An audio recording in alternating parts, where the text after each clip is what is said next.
Hi, everybody. Welcome along to episode 41 of Percussion Discussion. Hope you're all well and happy out there. Please check out our social media. You can find us on Facebook, Instagram, Twitter, and of course, our YouTube channel. Please subscribe to that if you can. This way, it'll make sure you don't miss any of the great interviews we've had or any of the fantastic interviews that we have coming up. That would be great. Thanks. Also, you can listen on the go. They're now available as podcast form as well, and you can find those on Apple Music and Spotify. Right, on to today's guests. Yes, I did say guests. A gentleman I spoke to alone, I don't know, a month, maybe 2 months ago. A gentleman by the name of Rick Shlosser. He's played on so many great albums and singles. Some real household names, but we had quite a short interview, and I thought, yeah, there's more to explore here. So we're going to have a chat with Rick again. But joining me is my good friend and fabulous UK session touring drummer, Mr. Steve Barney. He's going to be my co-host on this one. So we've got some great questions for Rick. So without further ado, let's welcome Mr. Rick Shlosser and Mr. Steve Barney. Oh, you're very welcome. You're very welcome. It's great to see you both, and especially to connect with you, Rick. Yeah. Absolutely. Thank you. You know, I know we've already spoken. We've already had one chat, which was absolutely fascinating. But there's a whole other bunch of stuff that we didn't get the chance to talk about. So we're putting that right today, hopefully. And we're hopefully we're not going to miss too much out this time. So Steve, over to you. Well, I just want to say, Rick, I'm really glad that we've connected, mate. And I'll share with the people watching that just simply, I think it was 2 or 3 years ago that I, like all of us, we listen to lots of music. We absorb and listen to lots and lots of music all the time. And I was so lucky to come across the Nicolette Larson album. And I'll be honest, A Lot of Love was a song that I knew, but I never knew who it was by. And maybe I kind of heard it on a movie, which re-triggered my memory for it. And I looked up the album. I thought, I really like that. I really like that song. And then I played the whole album. And there's some incredible groove-based song drumming that just really resonated with me. And I remember, mate, Googling, the rhythm section and just wanted to find out who it was. And there you were. And I, through the power of the internet, I kind of, I befriended you on social media and told you how much I enjoyed the album. So it's really great to talk to you. And I wanted to just share with you how much I've been enjoying your drumming, mate, I have some interesting backstory on that record. I think, two things come to mind. One was I had done, Ted Templeman had produced the Tupelo Honey album with Van. And then, he was LA, I was in Northern California. And it was a few years later, I moved down to Southern California and got to know some people and ran into David Garibaldi one day. And he said, I was talking to Ted Templeman. He says he's going to call you for some recording. And I went, really? And sure enough, Ted called and booked me for the first sessions for Nicolette. And 2 days before the session, I was walking down some stairs, talking to someone, not paying attention. And I missed a step and went over on my right ankle and broke my right ankle. No. This is 2 days before I'm supposed to start recording her record. And it wasn't a bad break, but I couldn't walk on it. And so I went to a doctor and they said, the doctor said, well, yeah, you broke it. I'm going to put it in a cast. And I said, no, you can't put it in a cast. He goes, what are you talking about? I said, I'm a drummer. I have a record date starting tomorrow and I can't play with a cast on. And he's going, you're crazy. You have to have a cast. And I sat there and I said, look, I can move my foot like this, but this kind of motion was like instant pain. And so I called up Ted and I said, Ted, you're not going to believe this, but I broke my right foot. And he started laughing, because he thought I was joking. And I said, we're talking about your bass drum foot, right? Yeah. And so he said, well, how do you feel? Can you play? And I said, well, I think I can play. And he says, well, come on in. And I did that whole record. After every take, we had a stool next to my drums, and I had to put my foot up on it, raise it, and slap an ice pack on it. And I did that whole record. If you listen to it carefully, there's not a whole lot of bass drum on that record. Of course, me and every listener of that brilliant album would have no idea of that. That's amazing, and well done for still, because I couldn't believe Ted said try. I mean, I was amazed. Yeah. That is amazing. Wow. Yeah. So, and the fact that, and then I run into David Garibaldi and I go, hey, have you talked to Ted recently? Thinking maybe he told you he was going to hire me for something else. Yeah. But amazing. Hey, Matty, have you heard that album? I have, yes. I've heard some of it, not all of it, but I've sort of dipped in and out of a few tracks. Yeah, amazing. I mean, he always put together wonderful bands, Ted, and it was always just so much fun working with him. Yeah, and we both read his book. So yeah, his book is one of the best books I have ever read in my life. I have to say, it really is. Yeah, it's phenomenal. It really is. Yeah, those were the days. That was a lot of fun. Hey, Rumba Girl was, I love all of the record, but Rumba Girl is the one that really got me. And, it's so syncopated and funky. And I'm sure you'd be okay with me saying almost kind of Gad-like in the syncopation and funkiness, but not arrogantly funky, just kind of understated. And now I'm going to listen to it with he's got that kind of broken foot feel, Maybe I should break my foot before every record. I don't know. Oh, mate. Too late now, right? Oh, I just can't imagine playing with a broken foot. I mean, that's dedication, isn't it? Well, it turned out it was probably really not the smartest thing I could have done, because I never really healed properly. And it wasn't until I think 1982 when I went on the road with James Taylor. We were all in New York City, and the band got there and had nothing to do. So let's walk around. That's what you do in New York City. I walked about 2 blocks, and I had to stop, and I couldn't quite figure out what was going on. And then I realized that my foot was actually, my right ankle was actually flopping. It was like getting really, like it just felt like I could barely walk. And we had a 6-month break after that first tour, and I went and had a surgery that was pretty amazing. I mean, they sliced tendons, drilled holes through my heel bone, pulled a tendon up and tied it, but it actually took care of the whole thing. I mean, I've never had a problem since. Wow. But kind of scary for a drummer. Yeah. After the recording, was it put into a cast, or did you just leave it? No, I said, he said, well, if I'm not going to put it in a cast, I'm going to wrap it. And he wrapped it in this heavy duty stuff. And that was what, so I never really had to put it in a cast until I had the operation to fix it. And then after 6 months, I went back on the road. So luckily James wasn't into like a really heavy duty touring schedule. Otherwise I would have had to quit, Wow. Now, I'd like to ask about Boz Scaggs, if that's okay. There's an incredible album live at the Paramount, and I have to say it's one of the most, right, it sounds silly saying this, but it's one of the most sounding live albums I've ever heard, with the most incredible musicians throughout. Was that the one? Was that the Fox Theater? It was the Paramount, I think it said. It said on it was done in two sets or something or other, I think it said. It just incredible. Was there a radio broadcast or something? I'm trying to, because I know we did a huge concert with a big band, and everybody was dressed in tuxes and string section. Yeah.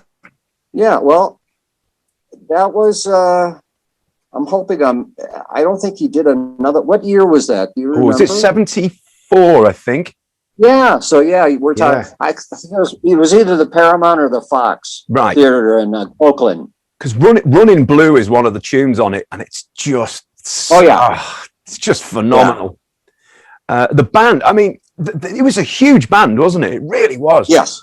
It was like a 30 piece orchestra maybe or something. Yeah. You know, So, I mean, but yeah, I loved working with Boz. What a gentleman. What a great talent. I mean, you know, I think the reason I got to work with Boz actually was I used to, when I was working with Van Morrison, I used to look out in the audience and Boz was always like in the front row. I think most singer-songwriters just love Van, and so Boz was always checking him out. And then after, I think the third time that Van had fired me, Boz called me and said, "You want to play in my band?" And I said, "Sure, I'd love to." And so we had some rehearsals, and he loaded up, to go on tour. He had a big semi and all that stuff, and put my drums in there.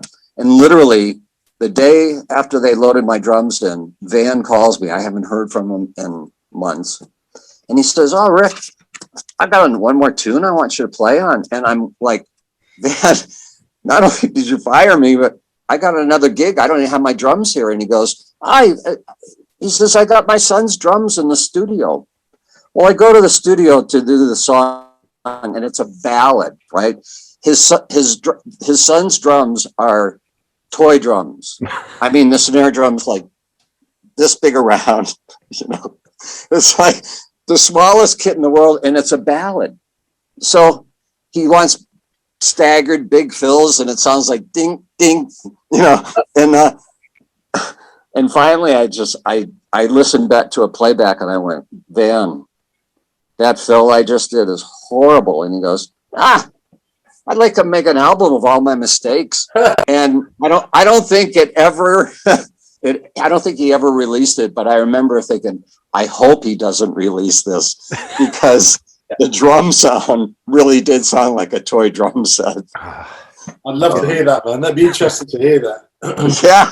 I don't know. I think if I ever get a hold of it, I'm going to burn it, Can I just bring up, I noticed around the same time as the Nicolette Larson album, around 1978, that you also did a really killer song with Alice Cooper called "How You Gonna See Me Now." Yes. Get to share any memories or stories about recording that?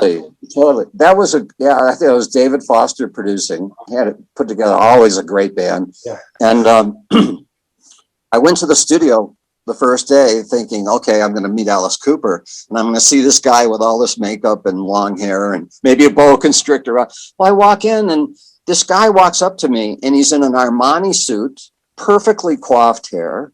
And he walks up and says, "Hi, I'm Alice Cooper." And I was like, "What?" That's amazing. But just a regular guy, right? Yeah, that was a real fun album. That was I think that was called "From the Inside." It was when he had been in he had been in some institution for a while, and he came out and he wrote some amazing songs while he was in there. It was a very cool album. And that particular song was the hit, wasn't it? Or "How You Gonna See Me Now" was the single off of that. Yeah, big ballad. It could almost have been a Billy Joel song, couldn't it? When you hear it, it's not. Yeah. He had there was another song on there. I think it was called "Nurse Rosetta" or something like that. That was a long time ago. But there was, I forgot. I'll never forget there was one lyric in it. I think he said she broke the buckle to his Bible belt, something like that. It was like a good lyric. Incredible lyricist. And what a gentleman too. I mean, I didn't know what to expect, and it was a lot of fun doing that record. And actually he invited me to a concert he was doing and hung out backstage. I mean, he was just like I say, a real gentleman. I wish I'd had another chance to record with him, but I never did. So. Yeah, I mean, you never hear a bad word about Alice Cooper for anything at all. Always good, always good words said about him. I'm going to talk about. Well, I'm going to ask about George Benson, and I'd like you to talk about him. He has impeccable taste in musicians, and 2020, I believe that was you, Rick. I believe so. Yeah. You know, it all becomes a blur. Sometimes I would go to the studio and have no idea who I was working with. Yeah. Because you had so many calls. It was just from one session to another. And one time I went to the studio and found out I was doing a record with Shirley Bassey, whose voice I absolutely loved from, you know, the James Bond Goldfinger. And I was like, wow, Shirley Bassey. I'm working with Shirley Bassey. It was like amazing. Can I interject quickly? Did the Shirley Bassey stuff actually get released? Did that come out? Did the Shirley Bassey material, did that get released? Yeah, it did. Oh, wow, fantastic. Yeah. Well, here's where you have common ground, because have you not played for Shirley Bassey as well, Steve? Ladies and gentlemen, I did on one occasion, but it was at the Royal Albert Hall. Yeah, I was part of a house band in 2009, and yeah, I played 2 songs. It was a thing. I'll share something with you here, Rick. Is that please?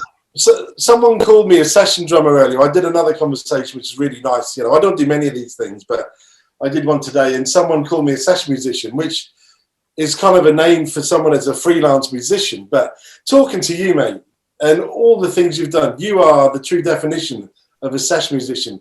I'm not talking or taking anything away from myself here, but I can't read drum music. You know, I can't read music. So I've learned by absorbing, listening to stuff. And, you know what? I don't think Jeff Porcaro read. Yeah. So he wasn't. There you go. Talk about a great session player. Yeah, but I was just sharing on that occasion that I played with Shirley that, all the orchestra was reading, but the kind of core band that was next door to the orchestra, we weren't really readers.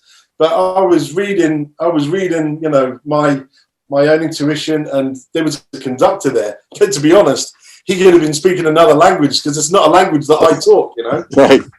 But honestly, I just followed Shirley, you know, and I kind of went with her, and no one turned around and gave me a funny look. So I think I've got away with it. But I don't mean to interject, because No. Because the truth is, if you have really good ears, and you don't really, unless it's like a really complicated part, it's not that hard to do. I mean, really, it's more about feel. You know, people want it to feel great. I mean, you listen to like for Stevie Wonder's all of those records he did where he played drums. You listen to the drum sound, and it's not that great. But the feel is so impeccable that you don't even hear that. You just go, "This is wonderful." Yeah, I mean, why not? You know, exactly. But where we diverted on to Shirley. I'm sorry there, Matty. What was your question again? All about. It's George Benson. Do you remember that? George. Do you remember that track 20? Because there was a lot of kind of electronic drum sounds in there as well, and that was what I was going to ask you about. You know, was it all, or can you remember even? Well, I don't remember any electronic drums, to be honest with you, or if maybe they put them on afterward. But George, I mean, another amazing talent, and I don't think I did, but maybe 1 or 2 songs for him. But he was again. I mean, I guess maybe in the studio when you're doing records, everybody is on their best behavior. Everybody wants it to work. No one's going to be negative. They really just are there to, you know, make sure everybody's comfortable, have some fun, and try and get a really good track. And George, talk about a great guitar player. And as a vocalist, he always used to remind me of, I mean, we never heard him sing until all of a sudden, I guess the record company said, "No, we don't want you to sing." And then we heard him sing, and it was like, is that Stevie Wonder? I mean, he sounded so close to Stevie. And to think this guy could sing like that, and the record company's going, "Nah, just do the instrumentals." Yeah. Crazy. Unbelievable. I wish I could remember more, but I don't. I'd love to bring up a song. And again, mate, I associate you with so much great drumming, but also so many great songs and radio songs that have given so many people happy memories that aren't necessarily drummers. And one that sprung up when I was checking out the great amount of work that you've done was Queen of Hearts by Juice Newton. And again, I mean, I don't know much about her, but when I reheard that song, because I was stalking your career and checking out what you played on, because I'm a fan of you, that I was like, wow, man, that was a big song over here, and probably internationally. I mean, if you've got any memories of, I mean, I don't know if you can remember that session and doing that song. I do. And, you know, I was actually, at that point in my career, I was doing a little, I was trying to change my approach because I'd had some lessons, and that song I actually played with my heel up, just with my toe, and I was trying to learn at that point how to play with my heel down. Oh. And that song, for some reason, I had a hard time playing with my toe on the bass drum. I can't remember why, but I remember struggling for a while with that song because it was so quick. It was quick, wasn't it? Yeah. It was really up tempo, and like, as well, wasn't it? Yeah, it was, you know, yeah. And you know, I don't think I could do more than a few takes in a row, and I'd have to go, can we take a little break here? You know, because I'm struggling. But we finally nailed it. And I went on the road with her for a while, years later. And now I was just playing with my heel down always. And it was easier to play that song for me at that point. Yeah. But that was a huge tune. In fact, I think Richard Landis produced that. Mm-hmm. And he called me up for her next record. And he kind of started off, he said, I think he said, boy, I bet you didn't think that Queen of Hearts would be the biggest song you played on last year. And I went, it wasn't. It was like silence. Because I think there was one other, what was the song? Endless Love, that we talked about. I'm like, that was actually even a bigger song than Queen of Hearts. But, do you mind? I mean, you played on so many great songs. I mean, I was so fortunate. Well, they were fortunate to have you. I'm sure both me and Matty feel the same about that. But I mean, just as a matter of interest, I'm sure you've kept an eye, or maybe you haven't. But do you know which has been the most successful song that you've played on over your career? To be honest, I don't. I mean, I think possibly the song that it was on Billboard the longest was "Tonight's the Night," the Rod Stewart song. Massive. Might have been but I don't know how many it sold. I've never, you know, if I'd written the song, I probably would have kept track. But then I'd be so rich, I wouldn't care, right? If you'd written a song, you wouldn't be speaking to me and Matty, that's for sure. Yeah, you still and Steve, you still out there playing right now? At the moment, I am. I'm like kind of everyone at the moment. I'm predominantly, Rick. I'm a bit of live drummer, you know. For the last 25 years. So at the moment, we're in this kind of forced pause, you know. Yeah. I love having the opportunity of being in the studio, and I have contributed to some nice albums over the years. Not nowhere near like yourself, right? But I love being in the studio, but I wouldn't call myself, you know, predominantly a studio drummer. I think you have a balance though, if you can do both. Because the problem with the studio is sometimes you learn that, this worked before, it'll probably work now. And you have a tendency not to take chances, whereas live, you know, you'll take a chance. Yeah. And it's sometimes it's really good to take that kind of approach where you're willing to take some chances into the studio and then maybe, you know, go for something that normally you wouldn't go for.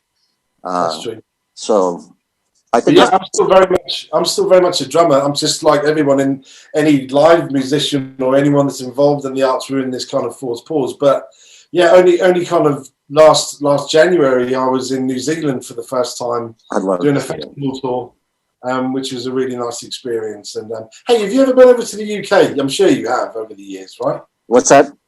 Have you been to the UK with shows over the years? Yeah, in fact, I played the one time I was there playing. I played at Albert Hall with Van, and I got so sick. I was sick for some reason. I didn't sleep for like 3 days. I couldn't sleep in this room I was in, and I got sick. And I remember being at Albert Hall and feeling so sick I could barely stand. And yet, the minute we started playing, I wasn't sick anymore. Have you ever had that happen? It's like you don't even think you can play, and all of a sudden the music just becomes the reason. I'm usually sick with nerves before every show, and as soon as the curtain goes up, I'm like, ta-da! Yeah, exactly. Exactly. But funny, you've reminded me, and maybe Matt, you've heard of this as well, but I was fortunate enough to go and see Van. I'm going to say maybe 10 years ago here in Liverpool, where I live. He was playing somewhere called the Philharmonic Hall, which is a lovely venue. And maybe he goes through phases, but this particular phase of Van's career, it was like no alcohol was being served in the venue through at the request of Van Morrison. So it was in the local papers the week leading up to the show, that the Van Morrison concert was going to be no alcohol. As you can imagine, like most people, I'm not saying everybody drinks alcohol, Right. but people like a drink, in Liverpool, and there's plenty of Irish people here. But instead of people not drinking in the venue, people arrived absolutely legless. But Van was, I don't know if it's because he's not drinking or whether it's because, I heard it might be because he doesn't like people getting up during the song to go and get a drink because the bar can be open during the show. Anyway, it was a good show. Yeah, it's probably all of those things. When he stopped drinking, I think he wanted the world to stop drinking, and it doesn't work that way. But I told Natty, when I was doing the Astral Weeks tour, if he found you in a restaurant on a day off, if he happened to walk in and you had a glass of wine with your dinner, you'd be fired. Wow. Okay. So it kind of went to an extreme. I hope the pendulum kind of swung back to where he's cool now. But I've heard stories which this quite possibly is not true, so I'm going to say that before I say it. But I did hear this story once that from someone who was working with him and said that there's another band member had been doing a tour for like 2 or 3 months or something, and obviously the paychecks had started to come in, and this particular person from this band arrived with a really quite expensive, nice looking suitcase for flying at the airport, and Van clocked it and didn't like the fact that this person, he saw it as like someone was trying to be cocky that he had this posh, right, and apparently he kind of let that person go not long after that. So anyway, it's like I said, he fired me 3 times and I was never sure why, but well, he was a lot of artists like to change up a lot and keep trying different things, and he was of that mindset that he was always trying to change things up. Or on stage doing Astral Weeks, he would never make a set list, so it meant that he was going to have to call off the next tune, but it was a huge band. And he would always look at the keyboard player, and all the band would be looking at the keyboard player to wait and find out what's the next song, right? And of course, he's hard to understand anyway. And he'd go say something to the keyboard player. We're all looking, and he'd go, and Van would just go 1, 2. He'd count off the song, and nobody knew what the song was, and yet it somehow worked. Is that bizarre? Listen, he's one of my favorite singers, and so me too. Actually, me and my wife, one of the songs on our wedding day was "Crazy Love" by him. It's a special song for us. But watching that show in Liverpool and hearing your story and hearing countless stories about him throughout the years, like I'm sure you have, Matty, that it's like there seems to be an air of kind of, I wouldn't say nervousness, but everyone is kind of like on the edge of their seats. Totally. And maybe he likes that. Maybe he likes people not feeling comfortable. He likes the tension. Yeah. and he uses it to a great degree, and he does it well. I mean, it is a little upsetting at times, but that's, I guess, what you're being paid for, right? He's Van Morrison. Yep. Exactly.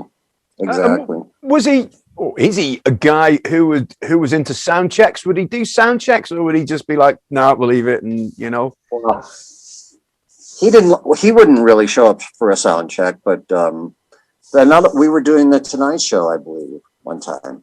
I think, and the band goes in at 10 o'clock in the morning. They get sounds to do it, and then they bring the artist in to get a vocal level.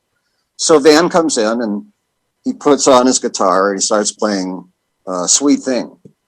And so he's walking around the stage, we're playing and he's strumming, and he'd walk up to the mic like, oh, and then just turn and walk away. Right. And I'm watching the stage manager and all these people, and they're kind of looking at him alone like, what's he doing? We just sing, And so finally, about 3 times he walks up, he's going to sing. No, he doesn't sing. Then we finish the song. He puts his guitar down, and I watch the stage manager come up and he goes, Van, really, if you could just sing a little bit, we really need to get a vocal level. And Van looks at him and goes, oh, I'm saving my voice for the concert, and walks away. And he never sang for them. Wow. So, you'd think that you're going to be in front of millions of people on TV, you would really want it as perfect as it could be, but nah. He still sounds great. He still sounded great, but it's just funny to watch because in a way he's a bit of a rebel, and is kind of, the whole band was smiling because we knew exactly what was going on, and just watching all these other people, like they couldn't believe it, but it was kind of typical in a lot of ways.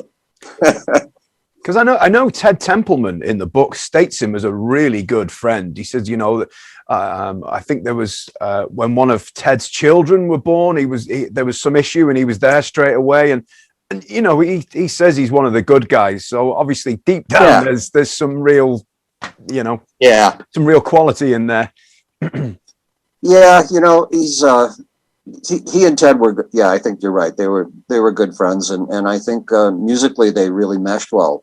And the thing with Van, I think for any producer producing him, is you just have to give him his, just let him do what he does, because it's not like let's work on this vocal, because Van never does that. I mean, what you hear is what you hear when he first sang it, and like I said, there are very few artists who can get away with that. Yeah, I'm getting spooked out here because I don't know if you can see it, but the lights in my house are doing this, and I know Van's very much still with us. Like he's kind of like letting us know that stop talking about him. You know what I mean? It might must be the electricity in my village is kind of doing this thing at the moment. That's funny.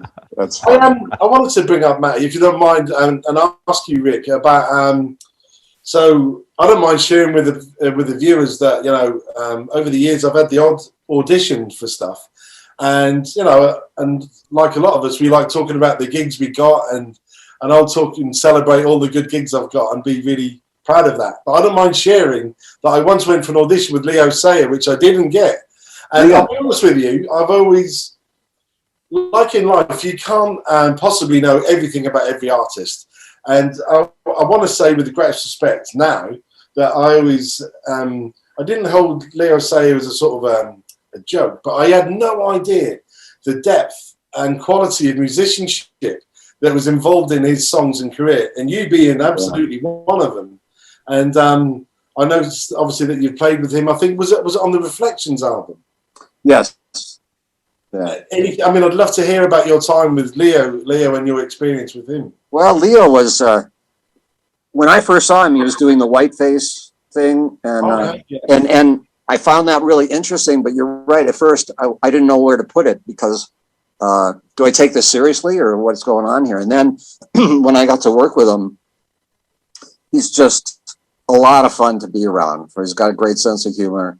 And in the studio, he was always, he was, as most artists are in the studio, they're right there, willing to do whatever it takes to make this thing work. And I know Leo and I got along really well. He asked me to play in his band a few times, but I was taking care of my son. I was a single father, and I had to turn down him down a couple times. But we are now Facebook friends, and occasionally we exchange notes and stuff. But I have to say, watching your last interview with Matty, and me and Matty also being fathers here, and I really respect the fact that, I guess like any parent would do in that situation that you were personally and privately in, that you just diverted immediately to being I'm stay-at-home dad. I'm going to be there for my son, and you still continued to have, well, a career that many of us would do anything, even if we weren't, on the road. So I think the fact that and I love the story that you shared last time about the 9 to 5 session with Dolly and your son. Yeah. So cool, mate. I respect you no end. Well, thanks. Not only your drumming, but the fact that you kept all the things juggling in your life, It was a lot of juggling, no doubt about it. Yeah. Yeah. Let me get rid of this. Here's another call. I'm just going to decline it for a second. That's Van Morrison, man. Saying sorry. Oh dear, incredible. But Leo Sayer's voice, he's got such an incredible range, hasn't he? Yeah, it's endless, the range he has. I mean, I've seen him. Gosh, I saw him a long time ago, and he was fantastic. The band were great. It was just, he's a really good performer. I mean, he was doing something that was so different when he started out doing the white face and everything. I got it. At first I wasn't sure, but then I really got it. And he's another guy that you never know. He could have been even bigger than he was, but it's just hard to sometimes get all the breaks that you deserve. And music can be very fickle. Yeah. And like this band I was actually worked with for, I think we still work a little bit, although we lost our lead singer. He was Norwegian, and I think from the Chernobyl thing, I think a lot of people ended up with cancer, like thyroid cancer and stuff like that, and where the cloud went across part of Scandinavia. But anyway, the Presleys, these two guys, Gare Wegeson and John, what was his last? He had a strange last name. Anyway, great singer, great lyricist. They wrote 400 songs together. Wow, which is amazing. I played on 60 of them with our producer Paul Carlson, and and it was mostly just studio kind of thing. We played live a couple times, but I love their stuff. If you have a chance, check out their website. It's just called The Presleys, DEPRESLEYS, and some really interesting songs. The lyrics are really amazing. Hey, can I just something that crossed my mind just as we're talking, because your career is so long and varied, and obviously playing through the 70s and 80s and 90s. But I was wondering, just as a drummer, I know there was times when the evolution of electronic drums, as Matty brought up before, and drum machines inevitably kind of got involved in production. Did you ever not feel threatened by that? Because that's kind of an obvious question of mine. But did you ever have to get, say, like a Simmons kit or electronic kit to do anything? I did. Actually, I played on a Ricky Nelson record, and I used some Sin drums. Now, back then, when they'd first come out, everybody was going, "Oh, these are cool." Now, when I listen to it, it so dates it. It's like, but the record never came out. Yeah. And but we, believe it or not, we did New Delhi Freight Train on that record. Can you imagine Ricky Nelson singing New Delhi Freight Train? Wow, I can't know. I know. And I think what happened was the record company, it was so different. It was such a departure for him that the record company just went, you know what, we don't want you to lose your fans or anything, so we're not going to release it. And it was never released. I think I have a copy somewhere, but yeah, Ricky Nelson. Wow. Another, those drums? What's that? Did you keep those electronic drums, or have you let them go somewhere now? Well, I just did that. But as for doing a whole session with electronic drums, no, I've never done that. I did buy some Simmons, I think they were called. Yeah. And from Lee Sklar, I bought 2 big SVT cabinets. Thinking, okay, I'm going to use these drums live. And I did 1 gig live with them, and I realized I can't carry around 2 SVT cabinets and set them up. This is harder than playing a normal kit of drums. So I gave it up. So sold the SVTs to a bass player, and that was it. It's quite a different surface to those drums, isn't it? It's quite hard. I didn't. It was too hard on my wrists and on my forearms. It didn't lend itself to any kind of feel for me at all. Thanks for sharing that, though. I was just interested in the evolution of 70s to 80s, whether you had to kind of get involved in that world. So yeah, I did try and learn some drum machine stuff, but I just never felt comfortable playing with my fingertips, you know. Fair enough. And then quantizing at the end. I mean, it just seemed like it's a great writing tool, I think, you know. And some artists have used it really well, but even on records, you know. But not for me. No. Although it did take a lot of money out of my pocket, the Lynn drum machine. Well, you know, talking of gear, Rick, obviously you were in the studio an awful lot. Did you kind of have a go-to set that you would use every time? Were you fussy about equipment, or were you kind of happy to just play what was there and let them fix the sound? I had a set of Gretsch that I used for a long time. And those were the only drums I was using in the studio. And then I remember one time I got a hold of somebody at Gretsch, and I told him, you know, here I'm doing all these record dates and I'm only using Gretsch drums. Would you give me an endorsement and I'll put Rick Shlosser in parentheses Gretsch drums? No, they weren't interested. Oh, they said, we'll give you 40% off. And I said, I could get 40% off at the, you know, at the drum shop.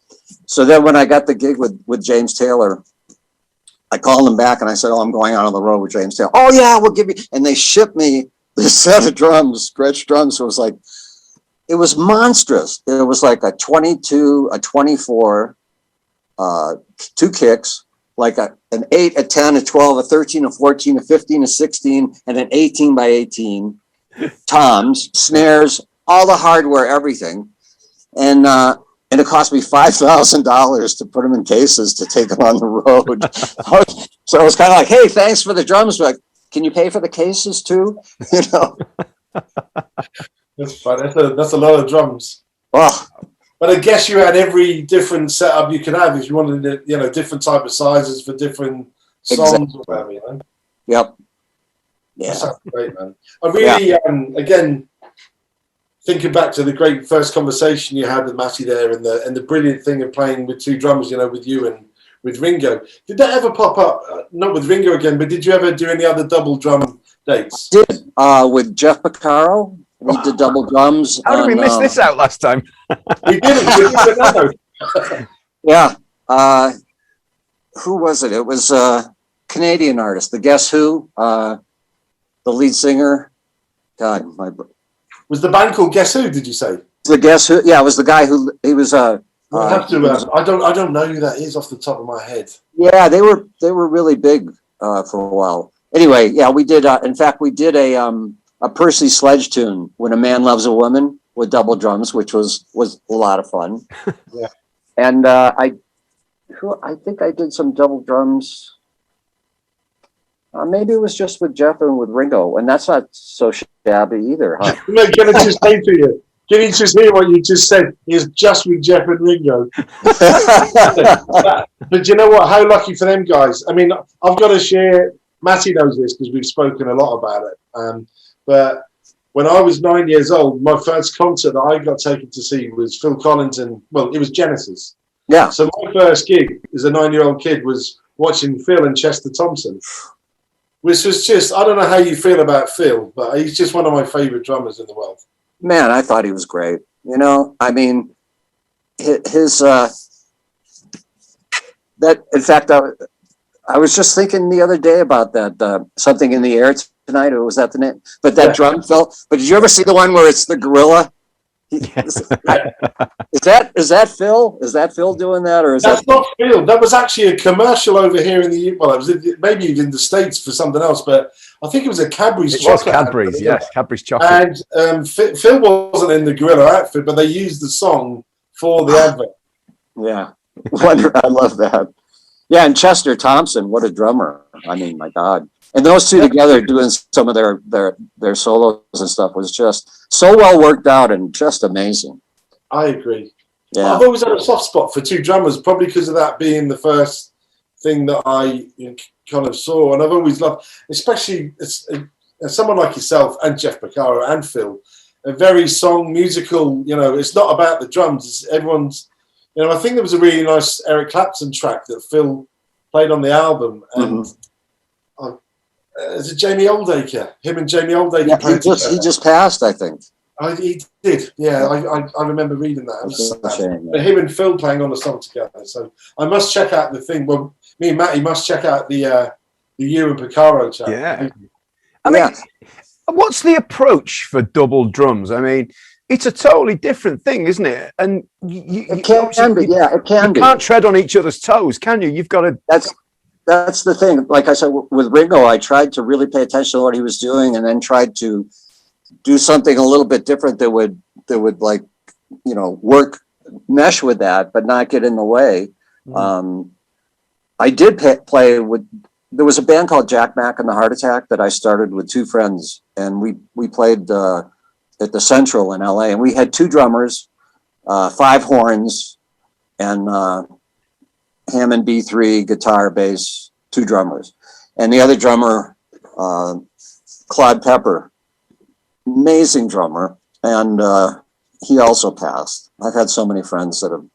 I don't know what to think about it, but he with 2 drummers in that band playing a lot of soul music, it was the most fun I think I ever had playing with 2 drummers, because it was like a freight train that once it got going, it was like, whoa, how can I stop? It was just, we had tons of people following us, lines around the block, Bonnie Raitt, all these people used to come and sit in with us.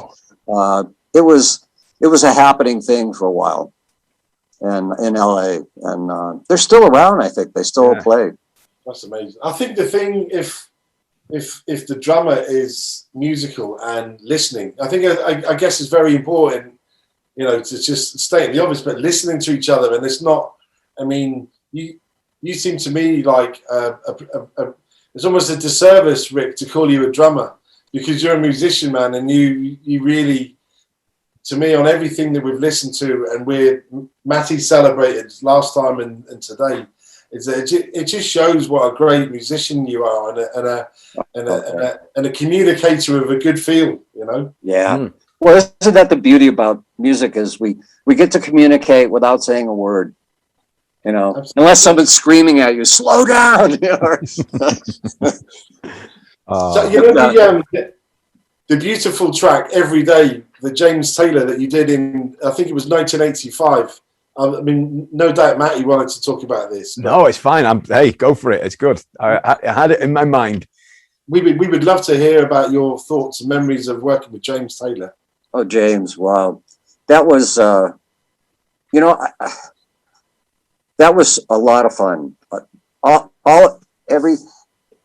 Like playing with Lee Sklar and Dan Dugmore and Billy Payne, and all these guys were just amazing players. And James was in the beginning, he was still, I think, doing some methadone and drinking, and he actually brought his kids out on the road, Sally and Ben, I believe, and they went back to Carly and kind of said, we don't want to go out on the road anymore with James, with Dad, because he's just drinking and he's not really there.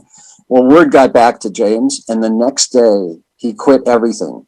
He quit smoking, he quit alcohol, he quit meth, he quit everything cold turkey, which was unbelievable. I mean, he lost his voice for a while, and I think he had writer's block, but it literally saved his life. Wow. And not that he became a different person, really. I mean, he was just more present, and which meant he was just even more fun to be around. I really loved that gig. It was a lot of fun. For me, in some ways, I'd gone from Jack Mack to that, and I was going from playing a lot of R&B and dance tunes to playing a lot of mid-tempo ballads, and I think, I hate to say this, but I think I got a little bored. Just having to play more and more mid-tempo ballads, and eventually I think it showed. So, if I don't know why that happened to, I guess I wasn't even really aware of it until it was a little too late and, you know, they let me go, but I learned a lesson there, you know. It's a very honest thing to say, I have to say, because I'm sure a lot of people wouldn't actually admit to that, but. Well, it was the truth, you know. I mean, as great as his songs are and everything, and not like, and the other thing too was, you really didn't have a chance to make a new part up for all the songs that the old songs. I mean, when we started to do a record, I could make up my parts. Yeah, sure. But you always had to play someone else's part, and after a while, I don't know, just wasn't that much fun for me. You know, when you think of the drummers that have been before you and afterwards, would it have been Carlos Vega after Yes. you? Yeah, you know, and obviously Gad at the moment, he's got impeccable taste in drummers, hasn't he, James Taylor? There's no, right the way through, you know, everybody he's always, yeah. No, James is, I'll tell you what, even during the time when he was still doing, you know, drugs, I never heard him make a mistake, ever. I never heard his voice not sound, you know, great. I mean, it was kind of amazing to me that he could do that, because I certainly could never have done that. No. But he was a big guy too. He was like 6'6", you know. He could. I never knew that part of his story. I mean, I'm aware of his great songwriting, but you know, certain, like I said before, we can all know lots about artists, but we don't necessarily know their backstory. But I never associated drugs and that. Yeah. I think when I think of James Taylor, I think of course, beautiful, like you said, Yeah. nice songs. I don't think of dark drug times and stuff. I guess like with Clapton, you know, Clapton had that past as well, didn't he? You know? So many musicians, and I don't know. For the most part, when they quit, they go through a period where things aren't so great, and then they come out of it better than ever. You know, if they're lucky. Yeah. It's something that musicians. I mean, when you think about most great jazz musicians went through that whole thing. I don't know if it was a rite of passage or whatever it is they thought about it, but yeah, no. I couldn't imagine playing under the influence of, you know what I mean? It'd be, I guess there's, I mean, nobody, well, us three, we're not endorsing anyone try any of these substances, but there's been some incredible music made under the influence of. Totally. Pink Floyd or tons of stuff. George Clinton, Parliament Funkadelic, which are one of my favourite kind of bands. Right. Hey, did you come across bands like George Clinton, Parliament Funkadelic, or the Meters? You know, bands like that. The Meters, actually, funny. When I was with Boz, we were in New Orleans and we were doing an outside concert at a park, and guess who our opening act is? The Meters. And I'm going, I don't really want to go on after after the Meters. What a band! Yeah, and I remember in the middle of their set, Zigaboo broke a cymbal. And his cymbal's like, it's coming apart from the top down.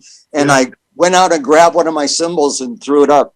And then I met him in LA, and and we went out to play our set. In the second song, it started to rain, and I was going like, thank God it's raining. We had to leave. Oh really? Oh my goodness, brilliant! Oh mate. Yeah, what a band! But yeah, because Zigaboo used to sing as well, didn't he? Yes, I think so. Yeah, incredible. Yeah, all those. I mean, you listen to their grooves and try and cop them, and you know at first you think, oh yeah, that sounds pretty easy, and then you start really listening to it and you go, oh wait a minute, what's he really doing there? You know, it was really nasty, kind of dirty. I mean, it was so deep. The pocket, the punk on that stuff is unbelievable. Yeah. Like you, man, a wonderful, wonderful player. You know, wow, that's great. Exactly. This is so nice. What a treat to be able to connect with you, mate, and talk. Yeah, I mean, let's do it once a month. Can we do that? Well, you know what? This is. Listen, I'm a guest here. I'm only here but one time, but I agree. I think you've got Listen, this is Matty's channel, and I'm so glad to share this particular episode. But I'm sure Matty would love, maybe Rick, for you to bring in, like you say, bring in one of your friends next time, whether it be one of your bass player friends, or I'm sure Matty would love that. Well, maybe next time we'll do a Facebook Live where we can take questions from other folk as well. That'd be fun, wouldn't it? I'd love to do that. Again, like it's almost an hour. That's amazing. I feel like I've been here for 5 minutes. Well, look, there's so much more that we haven't spoken about that I'm sure Matty can talk to you about next time. Yeah. Rick, there's one question I have to ask, right? And it's not really to do with your career. What do you listen to? When you're relaxing, what kind of thing? Because obviously you've played on such a diverse sort of lot of albums and singles, and for diverse singers. What do you listen to? What's your thing? Well, to be honest with you, I don't really listen to a lot anymore, but when I do, I usually go back to the albums that I grew up with. For some reason, I find that I don't listen to a lot of real modern stuff anymore. It's hard for me to wade through all of that to find something I really love. So,